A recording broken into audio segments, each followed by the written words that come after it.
think that's something that I learned from you as well, because there was a time when I was building that virtual team and I felt my day was spent more keeping the virtual assistants busy rather than getting any work actually done. So it wasn't until we took a project manager and plugged them in between me and the virtual assistants that I started to get freed up. So that was like a really key insight that I learned over the years, and I think that came from some of the work that you did. Talking about all of the different insights that you have, and I suppose in the tail end of the interview, like to try and think of some of those insights that you've picked up along the way. If you look back now, because you've got quite a varied lot of experience in the entrepreneurial realm, just wondering if you could identify maybe a few of the key turning points where you go, when I started to do this, that had a huge impact on the growth of my business and the growth of you personally.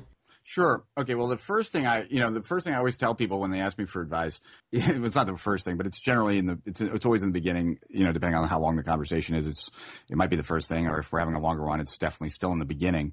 And that is something I learned over time. And that is that nothing lasts, because a lot of entrepreneurs make the mistake, if they're successful early, thinking that success is going to be ongoing forever, and it never is.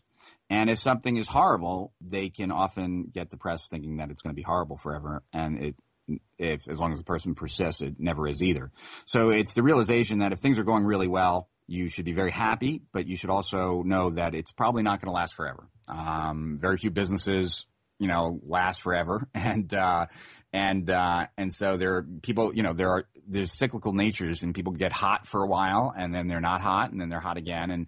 And so it's a realization of that, because, I've just noticed even in my own life, that's the case. And also in a lot of clients, like if they're running really hot and they happen to think that it's them and they're always going to be hot, it often ends not so nice, because they're just not prepared. And prepared, I mean having like a nice hefty financial reserve, because if things are going really well, you should be saving some of that and being prepared for, when things start to scale back a little bit, like how are you going to handle that? What are you going to do? Having a plan B. Not necessarily what everybody wants to hear, but nonetheless, because I think most people would like to believe that once they nail something, it's always going to work, and then they can retire to Easy Street, and that only happens if you bring in a lot of money and you keep a lot of it.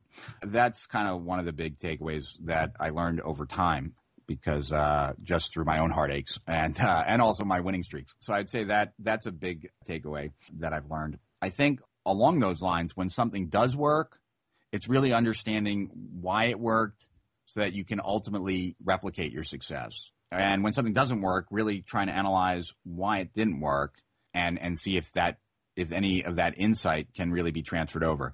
I've always been somebody who's learned from his mistakes, and I've always analyzed things that didn't go as planned and tried to learn from them.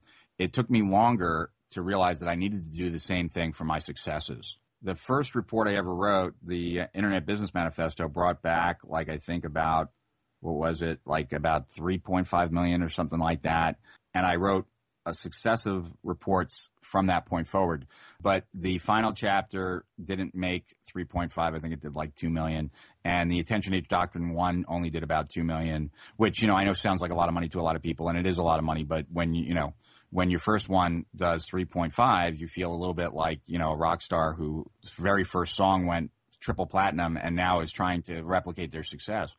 And it really took me, it wasn't until about the sixth report or something that every report ever since I've written that has been blockbuster for me. And it was because I really had to keep going back to the manifesto and try and understand, why did this one work so much better than these other ones? And when I finally figured it out, it made a huge difference. So it's about really learning from your experience. And that's something that I've often taught, but I always kind of lean more on the negative side, and it really is from both sides, because at the end of the day, your best teacher is going to be your experience. Better than anyone else, because your experience is really, the guiding, it tells you exactly what you're doing right and wrong. And I think most people, especially in online marketing, but I would say in general in life, tend to discount what their experience is trying to teach them and look to learn from this guru or that guru or whatever. And without really realizing that their own experience can be the best teacher, bar none. So that's another big one, to learn from your experience. And when you say it like that, it sounds somewhat generic, but it's about really spending time, like when something works, understanding like what steps were involved, and when something doesn't work.